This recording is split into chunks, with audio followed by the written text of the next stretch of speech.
Hello दोस्तों, मेरा नाम है अंकित। आज विज्ञान का नया टॉपिक ले रहे हैं जिसका नाम है प्रकाश का परावर्तन तथा अपवर्तन। ठीक है। प्रकाश का परावर्तन में पहले हेडिंग डालिए प्रकाश। सभी लोग पेन कॉपी ले लो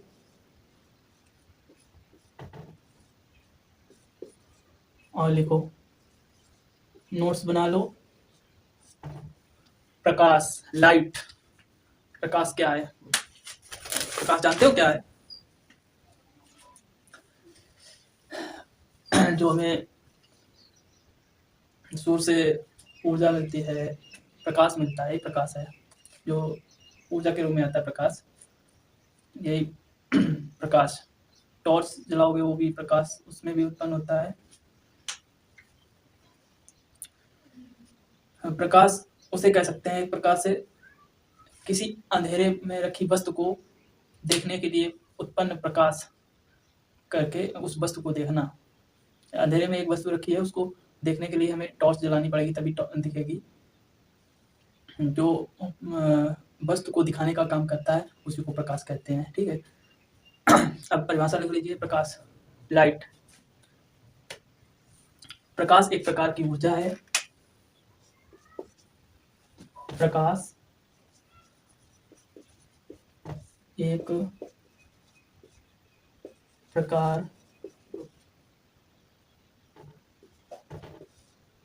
की ऊर्जा है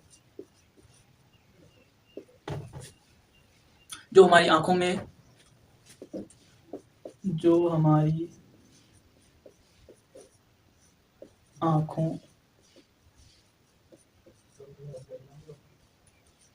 में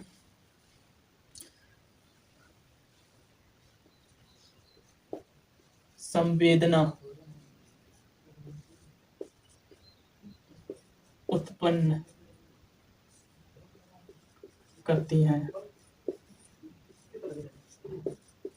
इसी को प्रकाश कहते हैं। ठीक है। प्रकाश निर्वात में प्रकाश की चाल क्या होती है? नीचे लिखिए, निर्वात में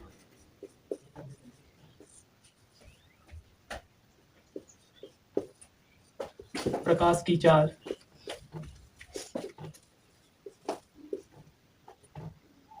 निर्वात में प्रकाश की चाल 3 × 10⁸ मीटर पर सेकेंड होती है। प्रकाश दो प्रकार का होता है, दीप्त और प्रकाश की किरणें दो प्रकार की होती हैं, प्रदीप्त और अदीप्त या अप्रदीप्त कह सकते हैं। प्रदीप्त, हेडिंग डालिए प्रदीप्त।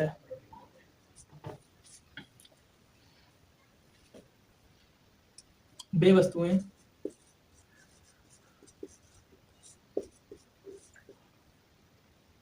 जो स्वतः प्रकाश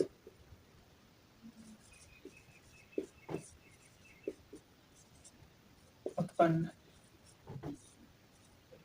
करती हैं या करें, उन्हें प्रदीप्त कहते हैं। जैसे में लिख लो, प्रकाश हो गया, सूर्य हो गया, बल्ब हो गया,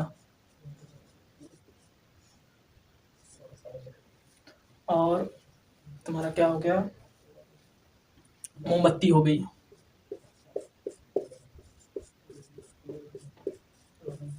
आदि चीजें आती हैं और भी हैं। ठीक है। अब प्रदीप्त ये हो गई। अदीप्त क्या होंगी?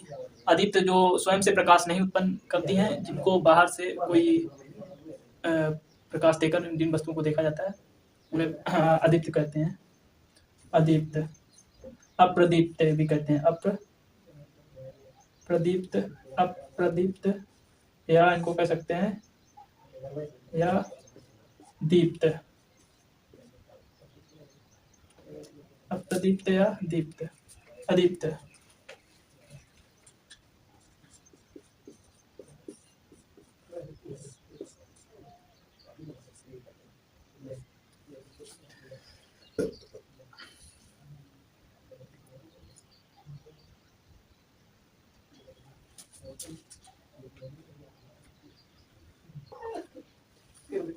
आदित्य। आदित्य क्या होगा, इसका विपरीत होगा।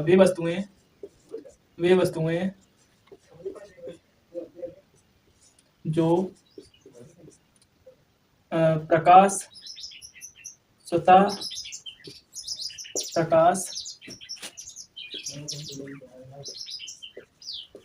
उत्पन्न नहीं करती,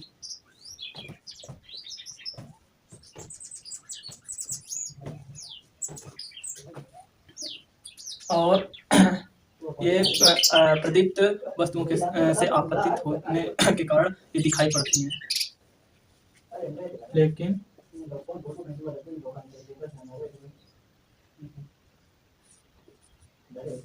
प्रदीप्त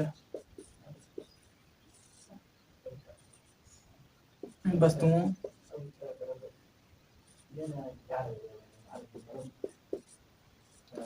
प्रदीप्त वस्तुओं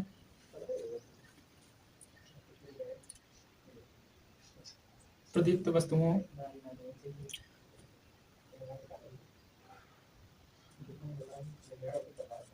प्रकाश के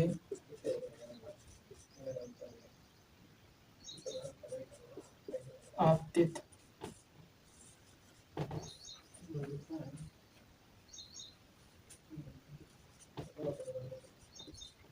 होने से होती हैं,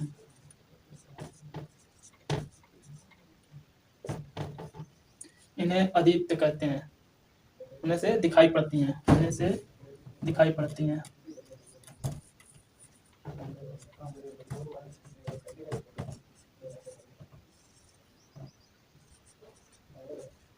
दिखाई पड़ती हैं, इन्हें क्या कहते हैं, अदीप्त कहते हैं। जैसे में लिख लो, कुर्सी लिख लो, कुछ भी लिख लो, कुर्सी,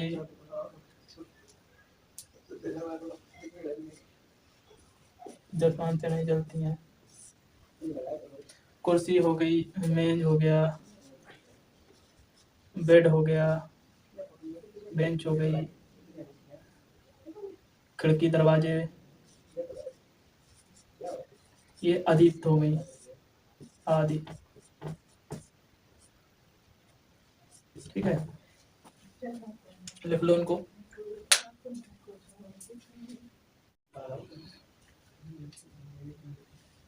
हो गया, क्लियर कर दें।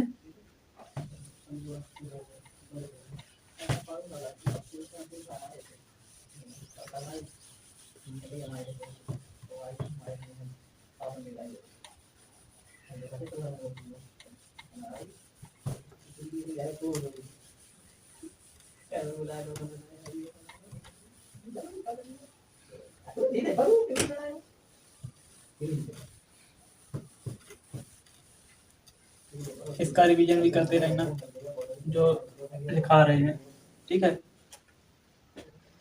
प्रकाश की किरण कितने प्रकार की होती है? प्रकाश की किरण, प्रकाश हेडिंग आ रही है, प्रकाश की किरण।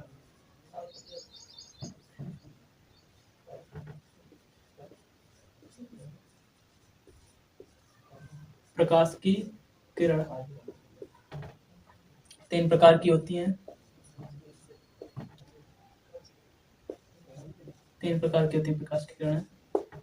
नंबर 1 अपसारी,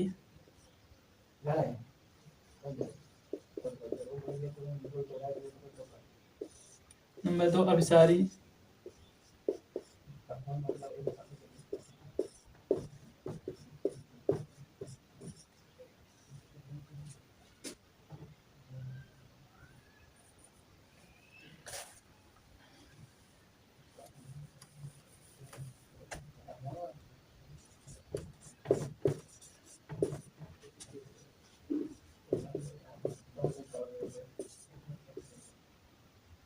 और तीसरी है समांतर।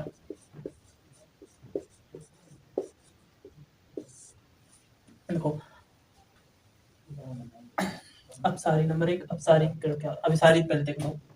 अभिसारी, अभिसारी प्रकाश, अभिसारी प्रकाश होता है जो एक ही बिंदु पर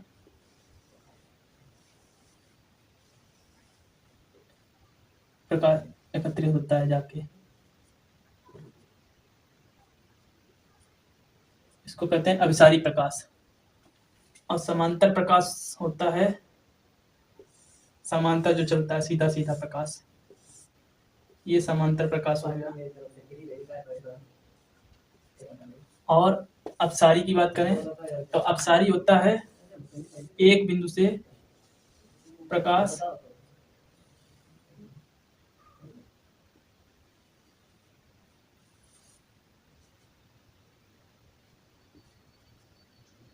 बाहर की ओर जाता है, फैलता है। इसमें इकट्ठा होता है प्रकाश अभिसारी में, और अपसारी में फैलता है, प्रकाश फैल जाता है।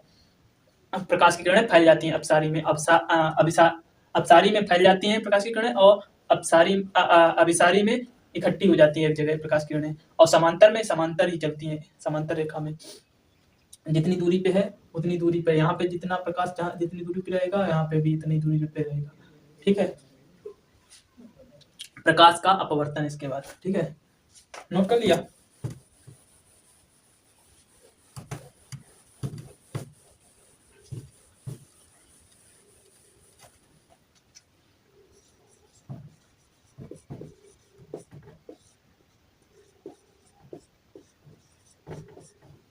प्रकाश का परावर्तन।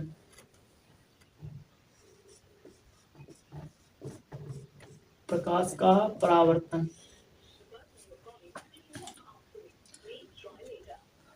लिखिए परिभाषा प्रकाश का परावर्तन।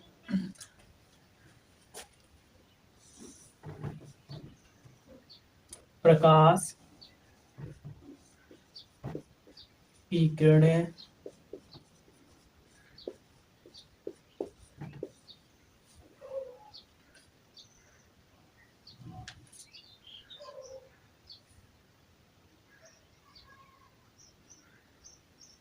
जब किसी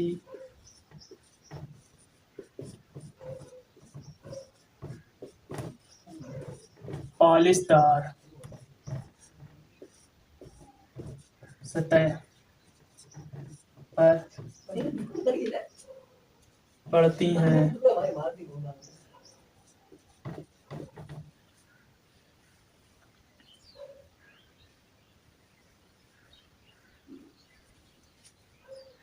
तो वह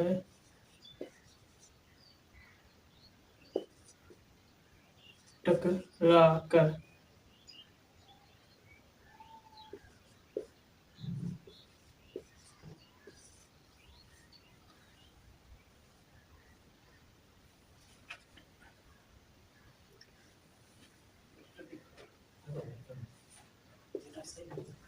उसी माध्यम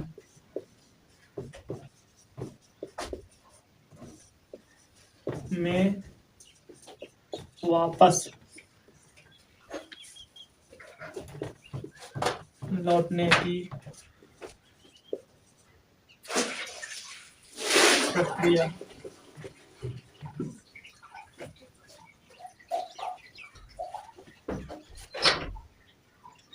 क्रिया को क्या कहते हैं? परावर्तन।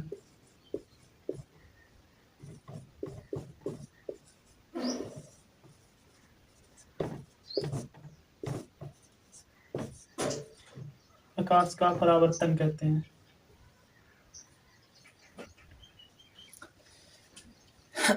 जब प्रकाश किसी चिकने तल या पॉलिश तल की सतह पर टकराकर उसी माध्यम में वापस लौटने की क्रिया को प्रकाश का परावर्तन या प्रकाश का रिफ्लेक्शन कहते हैं। ठीक है,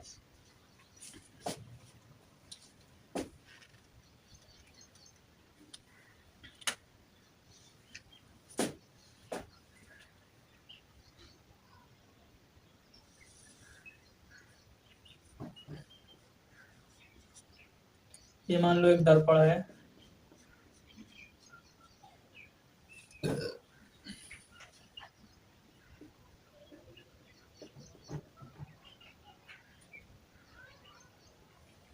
यहाँ से प्रकाश पड़ा, यहाँ से परावर्तित हो गया। इसको n मान लो, ये मिरर हो गया, ये आपतन कोण, ये परावर्तन कोण, ये परावर्तन कोण हो गया, वर्तन कोण, ये आपतन कोण हो गया।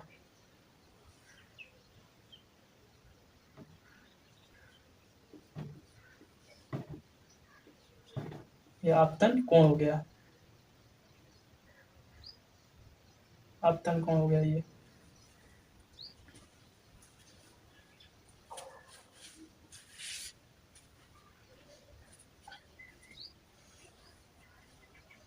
ए बी और सी, ए से प्रकाश डाला गया, बी पे टकरा के और सीधा सी पर पहुंच के निकल गया।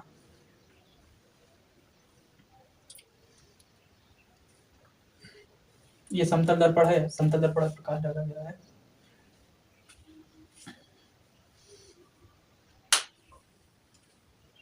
थोड़ा लिख लो इसके बारे में, लिखो, बोल रहे समतल दर्पण M1 और M2 परावर्तक तल है जिस पर प्रकाश की एक किरण AB, प्रकाश की किरण AB बिंदु B पर आपतित होती है, बिंदु B पर आपतित होती है तथा दर्पण से टकराकर, इस दर्पण से टकराकर BC बिंदु में, BC दिशा में परावर्तित हो जाती है।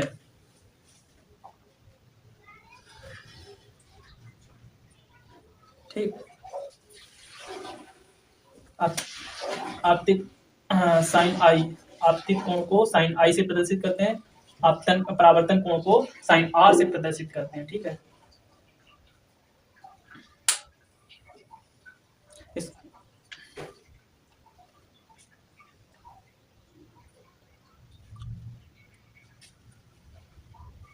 प्रकाश के एक नोट लिख लीजिए, प्रकाश के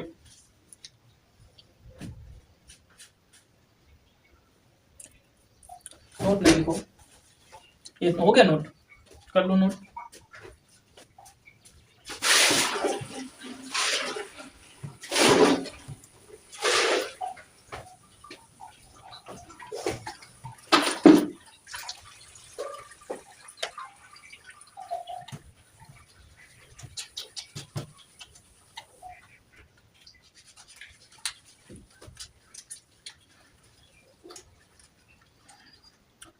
हेडिंग डालो, प्रकाश का परावर्तन के नियम, प्रकाश के परावर्तन के नियम, प्रकाश का परावर्तन का नियम, प्रकाश का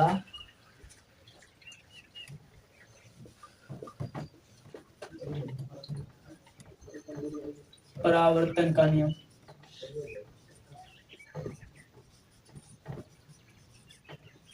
इसमें लिखो, आपतित किरण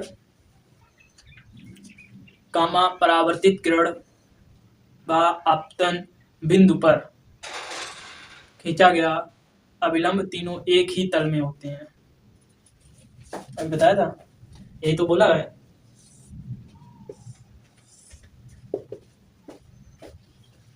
आपतित किरण, आने वाली ये किरण, और परावर्तित किरण, परावर्तित होने वाली किरण, आपतन बिंदु पर अभिलंब, ये अभिलंब हो गया, पर अभिलंब तीनों एक ही दिशा में होते हैं, एक ही तल में होते हैं, एक ही तल में है, इस तल में, तो दूसरे तल में तो कोटिंग होती है इसमें दर्पण में, यही कहा गया है नियम। फार्मूला इसका लिख लो, आगे लिखो परिभाषा के नीचे,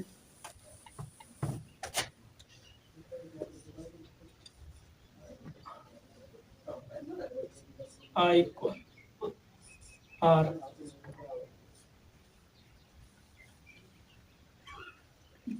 ये नीचे पॉइंट में लिखो, नोट में, जब कोई किरण पृष्ठ पर अभिलंब आपतित होती है तो साइन 0 साइन r किरण परावर्तित होकर उसी मार्ग से वापस लौट जाता है। साइन i और साइन r 0 हो कहा गया है जब कोई किरण डायरेक्ट सीधी पड़ेगी किसी दर्पण पर,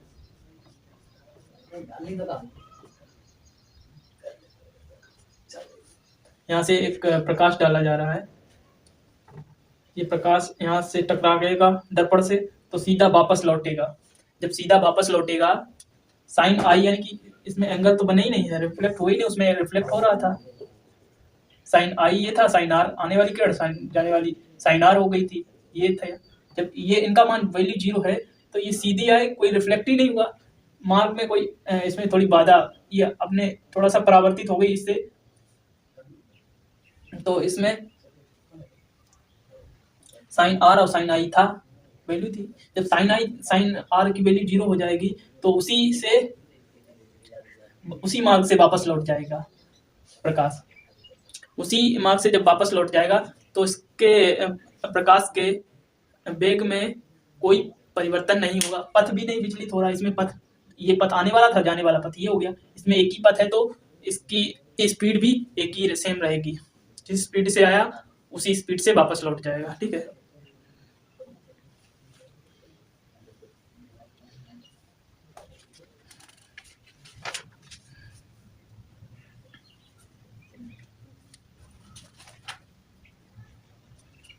पॉइंट में नोट में एक पॉइंट डालिए, लिखिएगा, नोट लिखेंगे, नोट में पहला पॉइंट इंपॉर्टेंट है बहुत ही। समतल दर्पण द्वारा पॉइंट लिखेंगे, समतल दर्पण द्वारा वस्तु का प्रतिबिंब सदैव आभासी, सीधा और दर्पण के लंबवत ठीक पीछे उतनी ही दूरी पर बनता है जितनी दूरी पर वस्तु दर्पण के पीछे रखी होती है, जितनी दर्पण के वस्तु पीछे रखी होगी।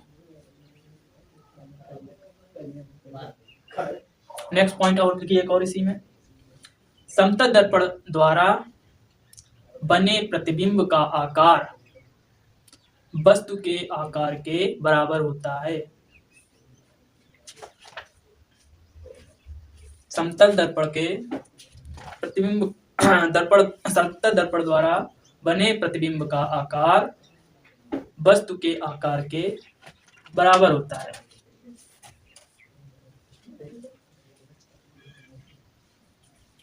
एक पॉइंट और लिखिए,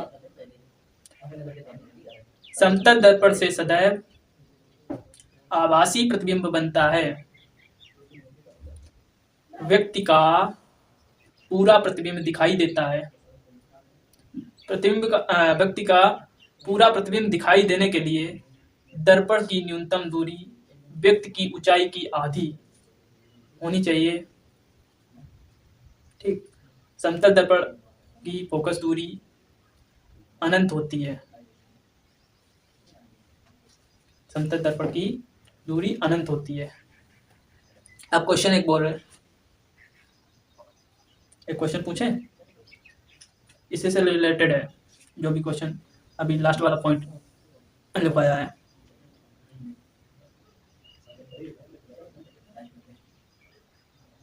एक समतल दर्पण के सामने 8 मीटर की वस्तु 8 सेंटीमीटर की वस्तु रखी है और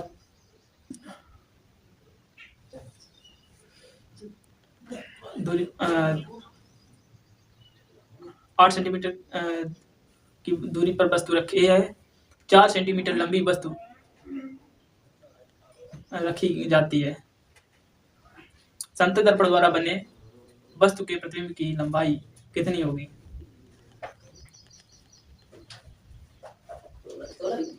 नेक्स्ट क्वेश्चन, एक व्यक्ति की ऊंचाई 170 सेंटीमीटर है। ये अच्छा क्वेश्चन है। एक व्यक्ति की ऊंचाई 170 सेंटीमीटर है। उसे अपना पूरा प्रतिबिंब देखने के लिए कम से कम कितने ऊंचाई का समतल दर्पण की आवश्यकता होगी? 85, आधा। ऊपर बोला पॉइंट लगवाया जिसमें कहा कितना समतल दर्पण के सामने वस्तु रखी होगी तो उसका पूरा देखने के लिए कितना दर्पण चाहिए? उसका आधा चाहिए वस्तु का, वस्तु को पूरा देखने के लिए। आज के लिए इतना ही बस। अब नेक्स्ट वीडियो में मिलते हैं। सभी लोग वो शेयर कर दीजिए अपने दोस्तों में। वीडियो को लाइक करें, चैनल को सब्सक्राइब करके शेयर करना ना भूलें। Bye bye. तब तक अब कल मिलते हैं फिर अगली वीडियो में।